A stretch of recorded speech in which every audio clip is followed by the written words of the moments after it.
Everyone ignored the poor waitress feeding disabled people, until a billionaire walked in and froze. Aiden Kingsley wore power like a custom suit, fitted, flawless, and impossible to ignore. At 38, he was the ruthless billionaire behind Kingsley Enterprises, a name that controlled entire industries, from tech to transportation. Wherever he walked, people made way. Wherever he looked, silence followed. Amara Bello, on the other hand, blended into the background like she was born to be invisible. 25, overworked, underpaid, and surviving off tips at the Golden Fork Diner, a place Aiden had never set foot in, until today. While Aiden scrolled through stock reports worth billions, Amara was quietly handing out leftover soup behind the diner to a group of disabled veterans who couldn't afford a meal. No cameras. No claps. Just compassion. One ruled boardrooms. The other scraped coins to survive. So when Aiden caught her doing it, when their worlds collided on that greasy back alley in the pouring rain, why did the most powerful man in the city stop in his tracks? Why did he freeze like he'd seen something he couldn't unsee? And more importantly, why did this one small act of kindness flip his entire world upside down? Rain hammered the rusted sign of the Golden Fork Diner, where peeling paint told stories of years no one bothered to remember. Inside, the clatter of plates, muffled jazz on a crackling speaker, and the constant hiss of frying oil filled the small room. It smelled like burnt coffee and desperation. Amara Bello, dressed in a faded uniform 2 sizes too big, wiped sweat from her brow as she slid a tray of pancakes onto a chipped table. Her smile was warm, practiced, but her eyes were tired. She had been on her feet since 4:30 a.m. She was always tired. "Thank you, sweetheart," croaked old Joe, a regular who tipped in coins and compliments. His wheelchair creaked as he adjusted, his left leg missing from the war, the right from diabetes. Amara smiled wider and gave him 2 syrup packets instead of 1. "Don't tell Helen," she whispered. He winked. Scout's honor. Behind the counter, Helen, the grumpy cook, yelled, "Order up. Table 3. Amara hurried over, grabbed the plate, and spun toward a group of businessmen now filing in. They didn't belong here. Armani suits, shiny Rolexes, and the scent of money didn't mix with crumbling booths and flickering lights. Then he walked in. Aiden Kingsley. Tall. Commanding. Everything about him was crisp, his charcoal suit, his swept-back dark hair, his icy blue eyes that seemed to strip a person down to their last truth. He didn't walk, he arrived. His name alone made headlines. Billionaire. CEO. Powerhouse. Ruthless. He stepped inside and looked around with mild disgust, like he was allergic to the walls. "Table for 1, he said flatly, pulling out his own chair before Amara could respond. She blinked, stunned. Was this a prank? Why yes, sir," she stammered, grabbing a menu and setting it down. Her hands trembled. "Just coffee," he said, not looking at her. "Coming right up." As she turned, she heard him murmur under his breath, "What a dump." The insult stung, but she ignored it. This wasn't the first time someone looked down on her. And it wouldn't be the last. While Helen brewed the coffee, Amara slipped through the back door. Behind the diner, under a small awning, sat 3 familiar faces, Joe, Benny, and Rosa, her after-hours family. Each disabled, jobless, barely surviving. She handed out foil-wrapped sandwiches and cups of soup from her own bag. "Extra stew tonight," she said cheerfully. "Helen's in a good mood." Rosa wiped a tear. "You don't have to keep doing this, Amara." "I do," she replied. "Because someone should." Just then, a low voice echoed behind her. "I didn't expect to find my waitress feeding homeless people in the rain." She turned. Aiden Kingsley stood there, holding his untouched coffee, watching her like he'd discovered something far more valuable than a stock report. And for the first time in her life, Amara couldn't tell whether she should be afraid, or seen? Why did Aiden follow her? What does he want? Rain tapped softly against the alley's dumpster. Aiden stood just a few feet away, arms folded, steam rising from the coffee in his hand. His suit was barely damp, as if even the weather knew better than to mess with him. Amara stepped in front of Rosa and the others protectively, shielding them with her body. "I didn't know billionaires hung out in alleyways," she said flatly. He studied her face for a moment, ignoring the jab. "And I didn't know waitresses gave away food to strangers they can't afford to feed." "They're not strangers. You work for tips. You make what, maybe $50 a shift. Why do you care?" Her eyes burned. "Because they're hungry. Isn't that reason enough?" Aiden tilted his head slightly, then glanced at Rosa, shivering under a thin scarf, and at Joe's worn-out chair with duct tape on the armrest. Then he looked at Amara again. Not with contempt this time. With confusion. "I came here to finalize a deal," he said. "There's a property across the street I'm buying. My driver picked this diner by mistake. I almost walked out." "Should've," Amara muttered. "But then I saw you." His voice dipped. "You didn't just serve people. You saw them. Like they mattered." She didn't know what to say. Her fingers clenched the edge of the soup tray. "I want to offer you something." She took a step back. "I'm not for sale." He actually laughed, short, sharp, but not cruel. "It's not like that. Listen. I have a foundation. Useless, mostly, just something I throw tax money into. But maybe it's time it did something." "Like what?" "You tell me. You clearly know what they need more than I do. You could run it. I'll fund it." The alley fell quiet. "You're serious?" she asked. "I don't joke about money." Amara blinked, heart pounding. Part of her wanted to scream yes, to lift Joe into a new chair, to get Rosa into warm housing, to make something real. But another part of her held back. Because men like Aiden Kingsley didn't do charity. Not without a catch. "Why me?" she asked softly. He stepped forward, voice low. "Because you looked at them the way I wish someone looked at me when I was 10, standing in a food bank line with my mother." Her breath caught. He wasn't lying. "I'll think about it," she said carefully. He nodded once, pulled out a sleek business card, and tucked it into her apron pocket without touching her. "Call me when you decide." She watched him walk away, the rain parting slightly around him as if the world still knew his worth. Rosa whispered, "Are you really gonna trust a billionaire?" Amara's eyes narrowed. "I don't trust him. But I trust what I could do with his money." Inside the diner, Helen was yelling again. But Amara didn't hear it. She was staring at the card. And at the storm it had just invited into her life.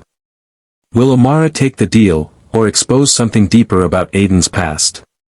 Amara stood at the bus stop the next morning, the billionaire's card still warm in her pocket. She had read his name 100 times the night before, as if it might change meaning with repetition. Aiden Kingsley, CEO, Kingsley International Holdings. Direct line, no assistance. Just call. No one ever gave her direct anything. She didn't sleep. The idea of running a foundation felt absurd. She couldn't even afford toothpaste until next week. But she'd Googled him. His net worth. His scandals. His empire. Real estate, logistics, clean energy. A man with private jets offering her a blank check. But she also read something odd, buried deep in his history.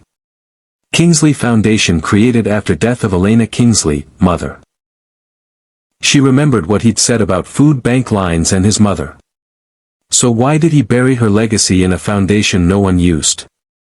By 9 a.m., Amara was at a downtown cafe with high ceilings and velvet seats.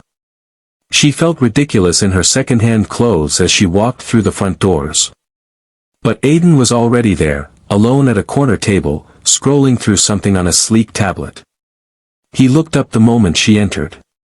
"You came," he said. "I haven't decided," she replied, sliding into the seat across from him. A pause. "You drink coffee?" "Only when it's free." He smiled faintly and waved the waiter over. They sat in silence until the cups arrived. He didn't offer sugar or cream. She didn't ask. Finally, Amara leaned forward. "You said I could run it. But I've got questions." "Ask." "Is this a vanity project?" "No." "Is there press involved?" "Only if you want it." "What's in it for you?" He looked out the window for a long moment before answering. "A do-over." She blinked. "What?" "When my mother died, I built a foundation in her name. Poured money into it. Then I got busy. Greedy. Cold." He tapped the screen of his tablet. "You reminded me of her. She used to give away her dinners to the neighbors, even when we had nothing. So this is guilt?" "Maybe. But guilt with resources." Amara sat back. "If I do this, I'm not playing rich man's puppet. I decide what happens. Where the money goes." "Agreed. No suits. No filters. We help people who never even ask for help." "Done. And I want your mother's name back on it." He blinked. For the first time, she saw something shift behind his eyes. "Elena Foundation," he said quietly. "She'd like that." Then he handed her a black folder. Inside, account access, signed documentation, and a card that read, "Executive Director, Amara Bello." "I had it prepared. In case you said yes." She stared at the title like it was in a language she didn't speak. Outside, the rain had finally stopped. "I don't trust you yet," she said. He nodded. "That makes two of us." But they both smiled. And that was the first step neither of them knew they needed. As Amara begins using the billionaire's power for good, will the past he buried come back to haunt them both? 3 weeks later, the old alley behind the Golden Fork Diner was unrecognizable. What once smelled of spoiled grease and mildew now echoed with warm laughter and fresh bread. Tents were replaced by clean benches. Broken wheelchairs traded in for new ones. A van pulled up twice daily with hot meals, medical kits, and legal aid. All of it, funded by the Elena Foundation. And at the center of it all stood Amara Bello, no longer in a stained apron, but in jeans and a blue hoodie, clipboard in hand, organizing, coordinating, listening. She still served food, but now with volunteers beside her. News had started to spread. Quiet at first. Local blogs. A few heartwarming reels online. But nothing could stay small forever when a billionaire's name was attached. One day, Amara arrived to find reporters waiting by the curb. Microphones. Cameras. Flashbulbs. She froze. Aiden was already there, standing tall, his car idling in the background. He wore no tie today. Just a dark trench coat, sleeves rolled. "What's going on?" she asked him under her breath. "They got wind of it. Someone leaked the foundation's name to the press. I don't want this to be a photo op." "Neither do I." But the cameras were already rolling. "Mr. Kingsley, how does it feel to finally be doing something good with your wealth?"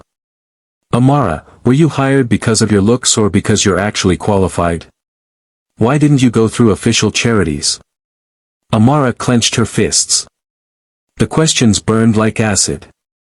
But then Aiden stepped forward, placing a calm hand on her shoulder, silent, steady, and turned to the cameras. "You're asking the wrong questions," he said. "You want a scandal? Fine. I buried my mother's legacy for years because I was too busy being rich. I let it rot. She deserved better. Amara reminded me of that. She reminded me of her. So I gave her the foundation. All of it. She didn't ask for a dime. She asked for dignity. A hush fell over the crowd. He continued, if you want to write a headline, write this: waitress feeds the people billionaires forgot. Gasps. Pen scratched. Amara blinked, stunned. After the crowd dispersed, she pulled Aiden aside. You didn't have to say all that. I did. Why? Because people listen to me when I talk. And maybe, for once, they needed to hear the truth. She looked up at him. You could have taken credit. Turn this into a redemption arc. I'm not the hero of this story. No, she said, a soft smile on her lips. But maybe you're finally human. He chuckled. Don't let the board hear you say that. They stood together, shoulder to shoulder, in the golden hour light that filtered through the now clean alley. And for the first time since they met, neither one of them felt out of place. But not everyone wanted the Elena Foundation to succeed, and soon, a threat from Aiden's past would surface to destroy everything they built. 3 days after the press conference, Amara returned from a shelter visit to find the foundation office silent. Too silent. She stepped inside. The volunteers were gone. The lights dimmed. Aiden sat alone at the conference table, a thick manila envelope in front of him, untouched coffee growing cold beside it. He looked like he hadn't slept. What happened? She asked. He didn't answer right away. He just slid the envelope toward her. Inside were printed screenshots, legal filings, photographs. Amara's stomach dropped as she flipped through the pages. Kingsley Foundation accused of fraud. Elena Kingsley was never the founder, documents forged. Anonymous source claims former waitress is front for money laundering scheme. What is this garbage? Amara whispered. Aiden's jaw tightened. My old partner, Julian Ward. He's been trying to get back at me for years. We built our first company together. I cut him loose after he embezzled funds. Now he's leaking this to the media, framing you as the puppet. Me? Her voice cracked. But I didn't even want your money at first. I know that. But they don't care. They see a poor girl with power, and suddenly you're a suspect. Her hands trembled as she held the papers. They're going to shut us down. They're going to try. Amara paced the room. This was supposed to help people. Now they'll think it was a scam. Aiden stood, his voice low but burning. Let them. Let them attack me. I'm used to it. But they're not dragging you through this. What are you saying? He looked at her like it hurt. We need to transfer the foundation. Dissolve my involvement. Publicly. You take it. Fully. Legally. Move it out from under my name. Cut ties with me. No, her answer came fast. You don't have a choice. You don't get to decide that. You gave me power, Aiden. I'm not giving it back just to protect your reputation. He stared at her. This waitress, this woman he underestimated, now a force stronger than any boardroom executive he'd ever met. A long pause stretched between them. Then he reached into his coat, pulled out a USB drive, and handed it to her. What's this? Proof. Of Julian's crimes. His offshore accounts. His smear campaign. Everything he buried, I kept it, just in case. Now it's yours. You're giving me this. I'm giving you everything. She took it. And with it, the weight of his redemption. That night, Amara published the evidence online. By morning, it was viral. Headlines flipped. Protests against the foundation vanished. Journalists issued public apologies. Julian Ward was arrested 2 weeks later. But Aiden Kingsley? He disappeared from the public eye. Months passed. One afternoon, at a rooftop community center funded by the Elena Foundation, Amara handed out winter coats to children. A volunteer tapped her shoulder. "There's a man asking for you outside." She turned, and there he was. No suit. No cameras. Just Aiden. Holding 2 cups of coffee. "I figured you'd still only drink it if it's free." She laughed. Then she walked up, took the cup from his hand, and stood beside him as the sun dipped low behind the city they were quietly changing, together.